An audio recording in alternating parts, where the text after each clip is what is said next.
Heavy hair லாஸாக இருக்கா, சடனாக wait குறையிறதோ இல்லை கெயின் ஆகுற மாதிரி இருக்கா, ஸ்ட்ரெஸ் ரொம்ப அதிகமாக இருக்குது, மூட் திங்ஸ் கண்ட்ரோலே பண்ண முடியல, இர்ரெகுலர் பீரியட்ஸாக இருக்குது அப்படின்னா இந்த வீடியோ உங்களுக்கு தான். ஸோ எக்ஸ்பிளைன் பண்ணுறேன் ஒரு சினாரியோ. எனக்கு இது நடந்தது. நான் ஒரு லாஸ்ட்டு 2 இயர்ஸ் தான் ஹாஸ்டலில் தங்கி தான் படிச்சுட்டு இருந்தேன்.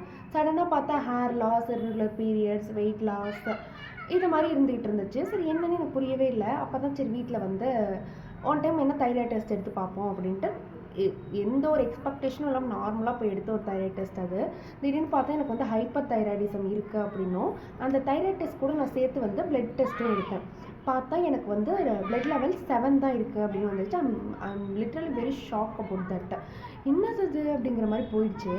ஸோ அப்போ தான் நான் எனக்கு தோணுச்சு, நான் ஹாஸ்டலில் இருக்கும்போது ஒரு ப்ராப்பர் டயட் கிடையாது, ஒரு ஸ்டெடி ப்ராப்பர் ஸ்லீப் கிடையாது, எல்லாமே ஒரு ப்ராப்பர் சைக்கிளே எனக்கு கிடையாது. எல்லாமே நான் சும்மா எப்போயோ தூங்குறது எப்போயோ எழுந்திரிக்கிறது அதை மாதிரி இருந்தேன். ஸோ அப்போ தான் எனக்கு தெரிஞ்சு இது எல்லாமே இல்லை நமக்கு.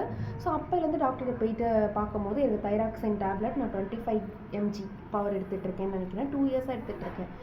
அது எடுத்துகிட்டு இருக்கும்போது நார்மல் பீரியட்ஸ் எல்லாமே ரெகுலராக ஆகிடும். ஹெவி ஹேர் லாஸ் இருக்காது, ஹேர் ஃபால் கண்ட்ரோல் ஆகிடும், வெயிட் நம்ம லைட் அப்படி கெயின் ஆக ஆரம்பிப்போம். திடீர்னு பார்த்தா விட்டுட்டேன். சரி எல்லாமே நார்மல் ஆகிடுச்சு, நம்ம போயிடுச்சு போல தைராய்டு அப்படின்னா திரும்பி டெஸ்ட் எடுக்காமல் நான் விட்டுட்டேன். அப்போ தான் பார்த்தா எனக்கு திரும்பி தைராய்டு இருக்குது, திரும்பி சொட்டையாகிற அளவுக்கு ஹெவி ஹேர் லாஸ் ஆக ஆரம்பிச்சிச்சு. அப்போ தான் நான் கண்டுபிடிச்சேன், ஓகே நமக்கு திரும்பி தைராய்டு வந்துருச்சு போல் அப்படின்னு கண்டுபிடிச்சேன்.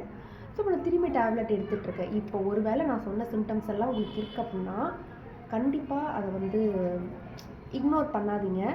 நீங்களும் டெஸ்ட் எடுத்து பாருங்கள். Thank you guys.